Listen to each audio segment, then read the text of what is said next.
Greetings of peace in paradise. My name is Ram Hotep. I'm broadcasting on behalf of 13 Science Astrology. I'm doing this video about one of my favorite topics, which is universal law, aka the Kybalion. Many of you know it as the Kybalion. Many of my fellow traveling brothers out there know exactly what this is about. And that's why I really love the school of the Masonic Lodge, because they learn a lot of metaphysical principles on how to manifest, attract, and create certain things on the physical plane that many of your religious schools of thought don't teach. They keep people so dumbed down, you know, and so it's always good to have a conversation with a fellow traveling man, you know, someone that's in the know when it comes to the metaphysical sciences. Now the Kybalion, or what we would call universal law, is a very deep subject, but I'm just going to briefly touch on it. This was actually an inquiry, and I was asked as to what are my views on this, and I was going to do a video on this anyway, so I went on ahead and just going to answer this person through a video, this person on Facebook, through a video. And my views on the Kybalion are, I think, is great. It was created by Hermes, which is actually Tahuti in ancient Egypt. As you know, I study the ancient Egyptian doctrine. Guess you can call me an Egyptologist if you want to call me that, but I study the ancient Egyptian doctrine. And Tahuti was a lunar deity, very important deity when it comes to the Western world. His name is Thoth in some texts. He was responsible for writing actually another great book, which I'm going to do a video on. Is the he wrote a great book called the Emerald Tablets. That's what it's called, the Emerald Tablets of Tahuti, or Thoth.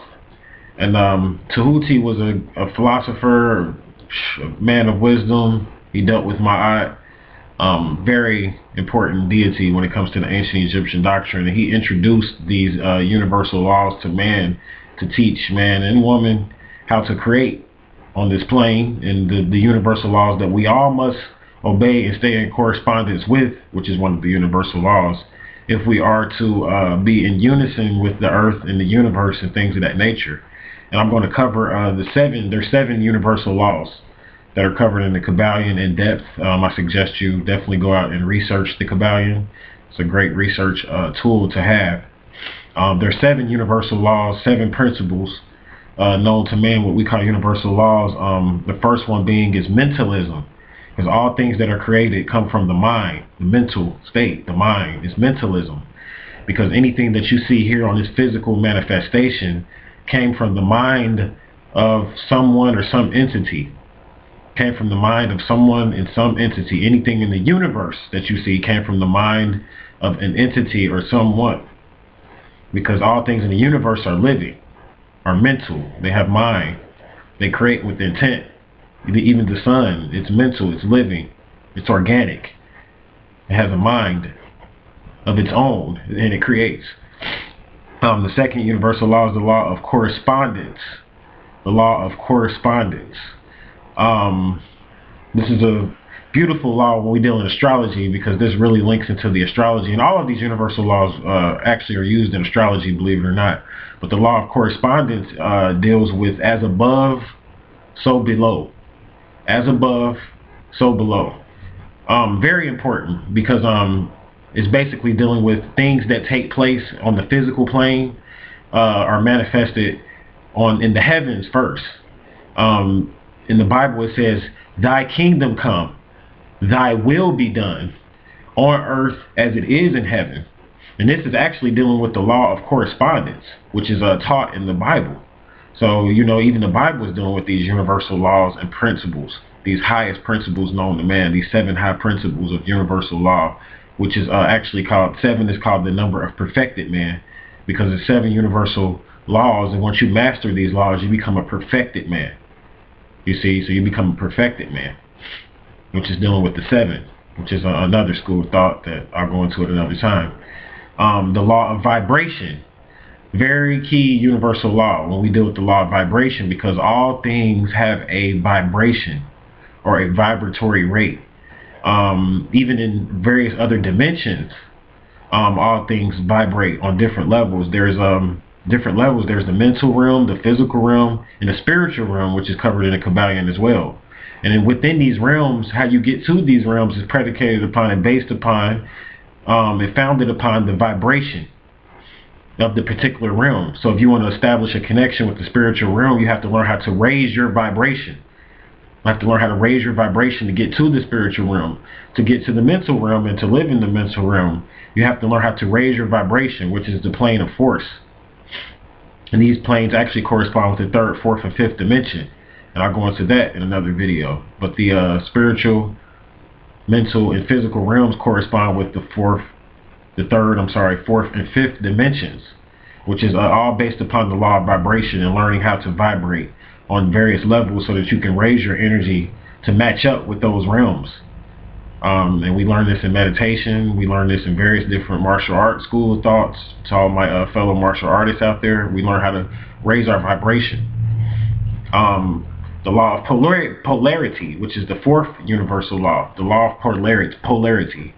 Now this law is very key because many people don't realize that when they got into the secret, I talked about this in the last video I did a little bit, but I'll go into it more here. When they got into the secret, people didn't realize that they're like, well, my thoughts become things, so I can have anything. I can have anything, abundance, wealth, money. Yeah, you can have anything, but you can't forget there's a law called the law of polarity. And believe it or not, the authors of The Secret, they got that from the law of polarity. They were only dealing with one universal law. There's 7. And they chose one, which was the law of polarity. And actually, they dealt with the law of mentalism, too, believe it or not. But they only took a couple universal laws and basically turned it into that documentary film called The Secret. But what they didn't teach people was that in the law of polarity, anytime you create something, there is an equal and opposite creation that will take place predicated upon that. In the Kabbalah, we deal with this 10 levels or whatever, or the 10 trees of life, or the 10 aspects of the tree of life. But what people don't realize is that there is something called the clip-off. And the clip-off is dealing with the dual opposite of those trees, or the dark side. To all of those different lights, there's 10 different aspects of the dark side, which is the clip-off. And I'll go into that in another video. So people don't realize in the occult, when we deal and when we create with the light, there's always going to be equal and opposite reaction on the other side, especially when we create from the mental plane, because the 7 universal laws are based on the mental plane, which is mentalism. But see, I can teach you actually how to create even higher than that. So you don't have to just create on a mental plane. I know how to supersede all the universal laws. There are 7 universal laws, but it's a way to create outside of those universal laws. Believe it or not, it's a way to even beat karma. Believe it or not, but people just don't understand how to do it. But I'll go into that in another video. I know it's too much, and I'm kind of bouncing around here. But that's how I teach. You know, I bounce around from place to place to kind of give you ideas on different levels. You know what I'm saying? Because I don't want to just be like linear and like one-dimensional. I'm multi-dimensional. I mean, because the universe is actually a multiverse. So it's not just unilateral or linear, but it's multi. Everything's multi. And everything's holistic. So no matter what I'm talking about one thing, I'm always talking about the other. So yeah, I might bounce around a little bit, but it's always on subject. So yeah, that's the law of polarity. So when you create a thing, it's always an equal and opposite reaction with that. So you have to learn how to when you manifest something, you have to learn how to be able to be the observer and remain in the middle. Because this is the esoteric aspect of the Kybalion, which is the observer.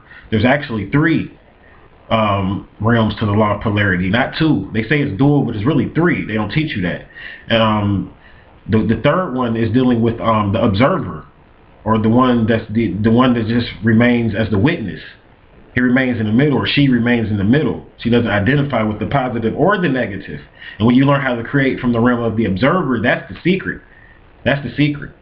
On how to avoid the law of polarity, because the law of polarity can actually come back and slap you in the face if you're not careful in creating from that.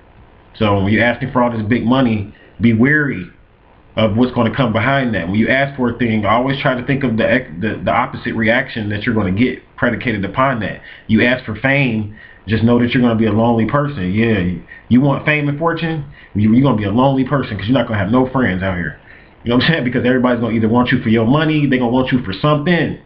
So that's why before you ask for a thing, which is dealing with the law of polarity, know the consequences behind that. The fifth one is the law of rhythm, the law of rhyme. And as we always say in the school of hip hop, all rhyme has reason, and there's reason to the rhyme. The law of rhythm is dealing with the law of patterns. It's dealing with sacred geometry. It's dealing with sacred geometry, believe it or not, because everything in the universe, when it's created, is predicated upon a certain pattern. We get into the school of sacred geometry, we'll find that there's various patterns and blueprints that are responsible for creating all known things in this universe.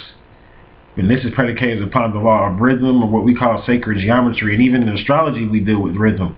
And the aspects, the planetary aspects, are called sacred geometry, and these are patterns that create certain events here on the earth. So this ties back into the law of correspondence, which is as above, so below. So see how all the universal laws tie in together? Because one law is based on another law, which is based on that law, and there's 7 of them, and they're always working together. They're always working together, because 7 is the number of perfected man and perfected creation. One of the other universal laws that many people know, many of our mathematicians out there know, that cause and effect. Every effect has a cause, and every cause has an effect. There's nothing that happens by coincidence. And this is why I don't believe in the Big Bang Theory at all. I believe that the universe was created from a mind that had intent, and there was no coincidence or no chance. And this is why I definitely believe in a creator, because there's definitely a creator, because everything that happened had a mind and a reason behind it, had rhythm to it. There was a reason and a pattern behind everything. So this is dealing with the law of cause and effect. Every effect has a cause, and every cause has an effect. The last universal law, which is the most important, is the law of gender.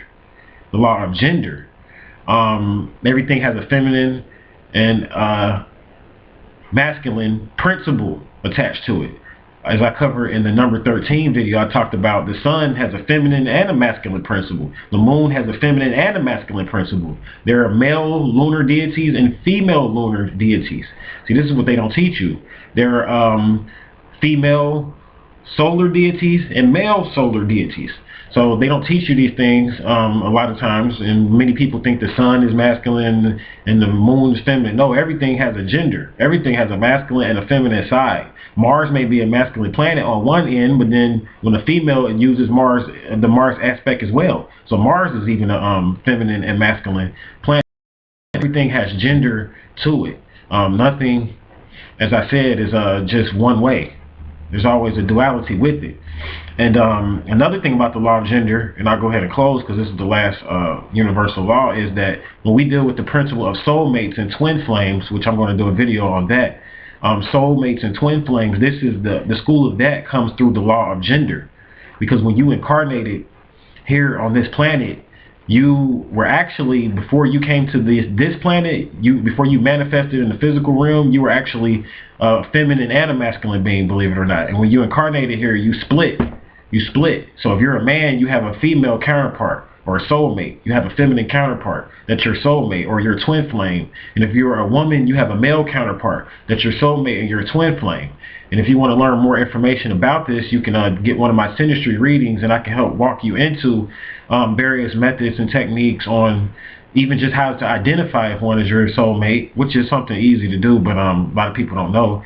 It's very easy to identify that fact, but I can help you in various ways to identify that through my relationship compatibility report.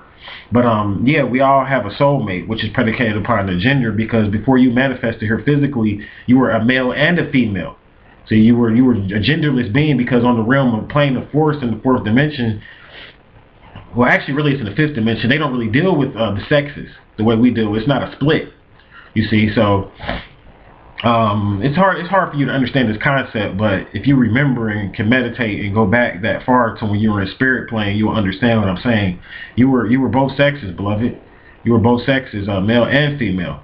So you have to learn how to get back to that, and that's on the spiritual plane. That's where we were manifesting that aspect from, in the 5th dimension, when we were male and female.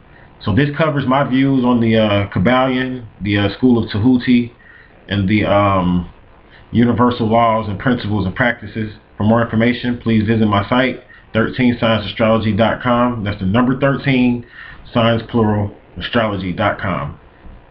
Thank you for watching this video. Peace and love.